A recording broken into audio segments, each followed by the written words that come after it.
কেমন আছেন সবাই? আশা করি ভালো আছেন। আর এই তো সকালে আমরা নাস্তা করলাম, পোয়া ভর্তা বানাইছিল মামি। তো যাই হোক, তারপরে আমরা একটু হালকা পাতলা দই মিষ্টি খাইতেছি। আর এদিকে দুপুরে রান্না বান্নার কাজ শুরু করে দিচ্ছে মামি। আর এদিকে আমার মা একটু মামির কাজে সাহায্য করতেছে। যাই হোক, রোস্টের মুরগিটা কাইটে রেটে দিতে আছে।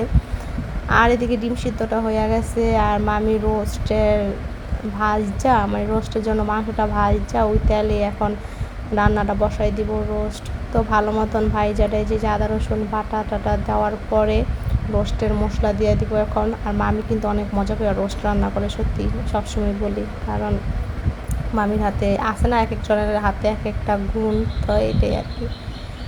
আর এই তো রোস্টটা কষানোর পরে একদম আমি আর ভিডিও করতে পারি নাই, কারণ আমি ছিলাম না এখানে, মনে নেই কা। তো একদম কষানোর পর মামি ডাক করতেছে, নিয়ন আসো, যে হইয়া গেছে গা, দেখাও। আর এই তো এখন বসাই দিব। এটার ভিতরে বসামো ইলিশ মাছ। তো এই তো রোস্টটা হয়ে গেছে, আর একটু ঝোল টানা নিলে নামায় নিমু। তো যাই হোক, এই তো এখানে পেঁয়াজটা ভাজার পর একটু রসুন বাটা দিয়ে দিল। সাদা ইলিশ রান্না করব। আর সাদা ইলিশে বেশি মশলা টশলা দেওয়ার প্রয়োজন নাই, শুধু একটু রসুন বাটা কেউ দিলে দেয়, না দিলে না দেয়। আর এদিকে মশলাটা ভালো মতন কষানোর পর এখন মাছ টাছ দিয়ে দিব। আর আলিজাই রান্না করতে আসছে রান্নাঘরে। আলিজা, তুমি রান্না করতে পারো? কি কয়, বিয়ার সাথে ডিম না নাকি?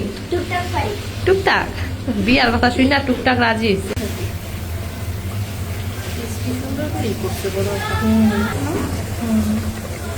করলাম। আর এদিকে মামি একদম ইলিশ মাছটা দিয়ে দিচ্ছে, আর রোস্টটা একদম কমপ্লিট। আমি আর ভিডিও করতে পারি নাই, তো ডাইরেক্ট চলে আসছি খাবার দাবারে। তো ইলিশ মাছ রান্নাটা মজা হয়েছিল, পোলাওটা অনেক সুন্দর ঝরঝরে হয়েছিল, রোস্টটাও অনেক ভালো হয়েছিল। তো যাই হোক, আলহামদুলিল্লাহ খাওয়া দাওয়া শেষ করলাম।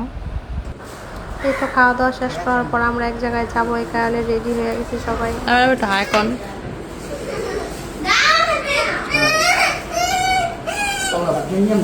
তোরা সারাদিনে মারামারি করস, যা।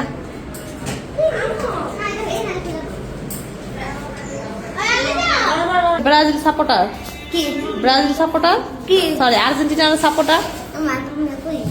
আর্জেন্টিনা তোমার বক্তব্য, তোমার সবাই আর্জেন্টিনা করবা না।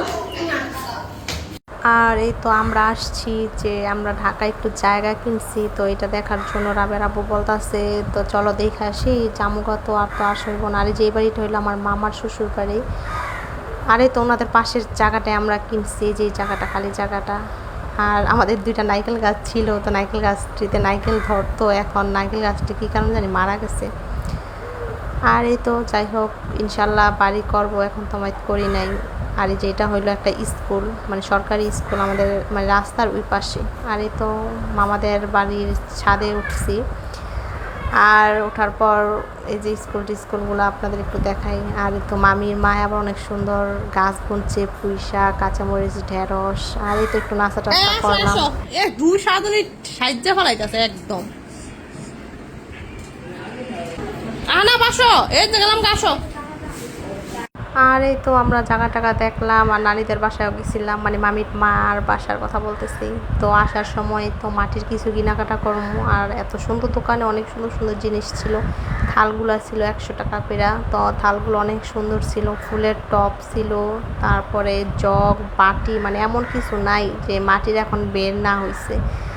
আর দেখতে কিন্তু আসলে অনেক সুন্দর লাগা। থালগুলো অনেক ভারী ছিল, তো আমি পাতলা থাল খুঁজতেছিলাম, কারণ ধুইতে সহজ যে হয়, কারণ ভারী জিনিস উঠাইতে একটা রিক্স হয়ে যায়, যে ভাঙা টেঙা যায় নাকি। তো যাই হোক, এই তো একটা থাল নিছি, অনেক কিছু কেনাকাটা করছি।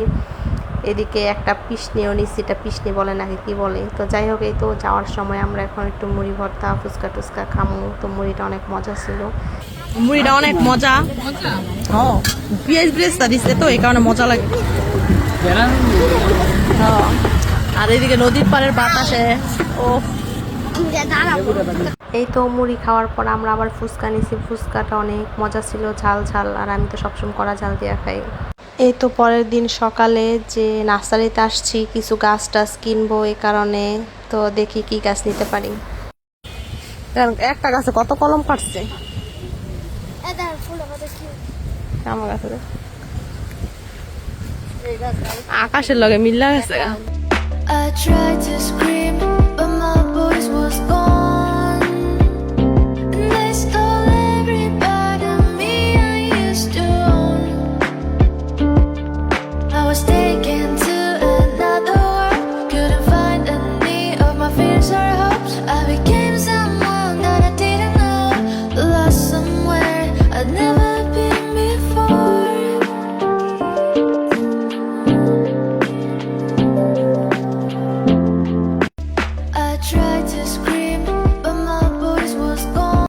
ভাইরে ভাই, নার্সারিতে এসে একটু শান্তি পাই নাই, আসার পর যে এমন বৃষ্টি নামছে।